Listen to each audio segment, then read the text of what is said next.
نحمدہ و نصلی علی رسول الکریم اما بعد فاعوذ باللہ من الشیطان الرجیم بسم اللہ الرحمن الرحیم۔ عزیزان گرامی، پیارے دوستو، السلام علیکم۔ آپ سب کو قرآن کلاس میں خوش آمدید کہتا ہوں اور اس رب کا شکر ادا کرتا ہوں جس نے مجھے پھر سے موقع دیا ہے آپ لوگوں کے درمیان قرآن کلاس کا ہم لوگوں نے اہتمام کیا ہے۔ اور آج جو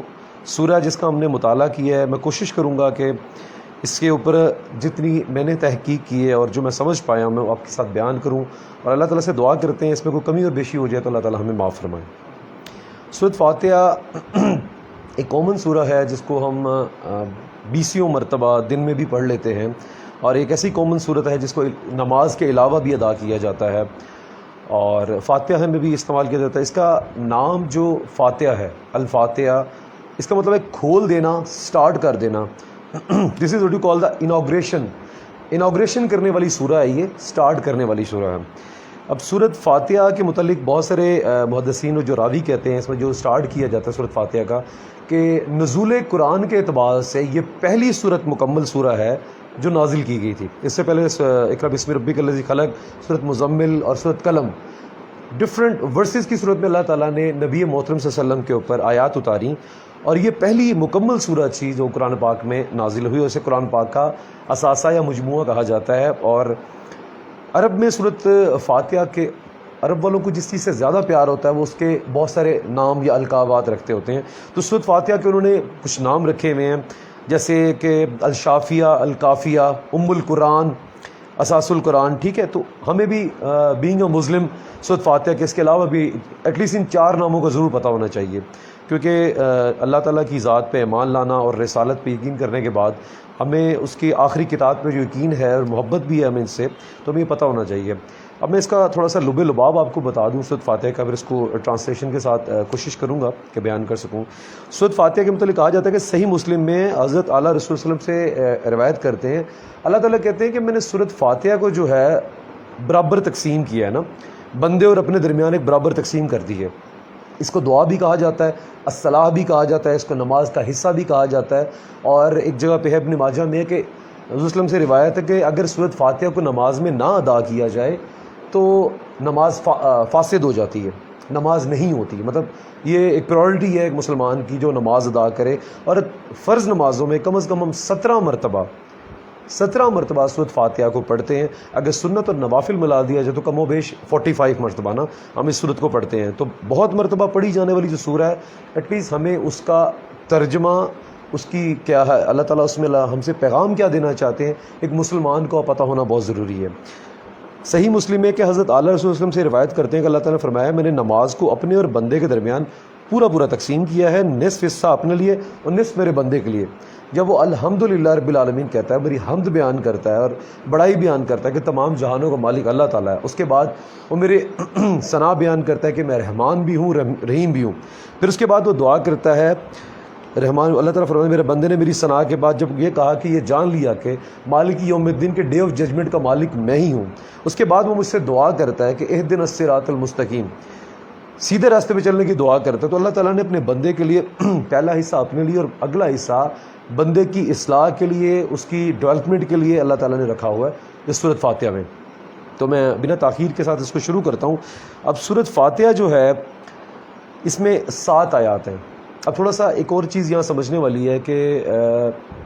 امام شافعی جو کہتے ہیں کہ جو بسم اللہ الرحمن الرحیم، کہ اس کو بھی سورۃ فاتحہ میں شامل سمجھا جاتا تھا کہ اس کی 7 آیات ہیں، اور وہ اہدنا الصراط المستقیم صراط الذین انعمت علیہم غیر المغضوب علیہم ولا الضالین، یہ اس کو ایک آیت کاؤنٹ کرتے تھے، کہتے ہیں کہ جو بسم اللہ الرحمن الرحیم ہے وہ اس سورت کا حصہ ہے، اس کو ملا کے ٹوٹل 7 آیات ہیں۔ مطلب محدثین اور راوی اس پہ تو اجماع کرتے ہیں کہ اس کی 7 آیات ہیں، مطلب بسم اللہ کو وہ ملا کر کہتے تھے، لیکن بہت سی جگہ پہ کہا جاتا ہے کہ بسم اللہ الرحمن الرحیم اس کا حصہ نہیں، ایک آیت ہے جو کہ حضرت سلمان نے وہ ملک سبا کے نام جو خط لکھا تھا، جس میں انہوں نے اس ایک لائن کے اندر لکھا تھا کہ اور اللہ تعالیٰ کے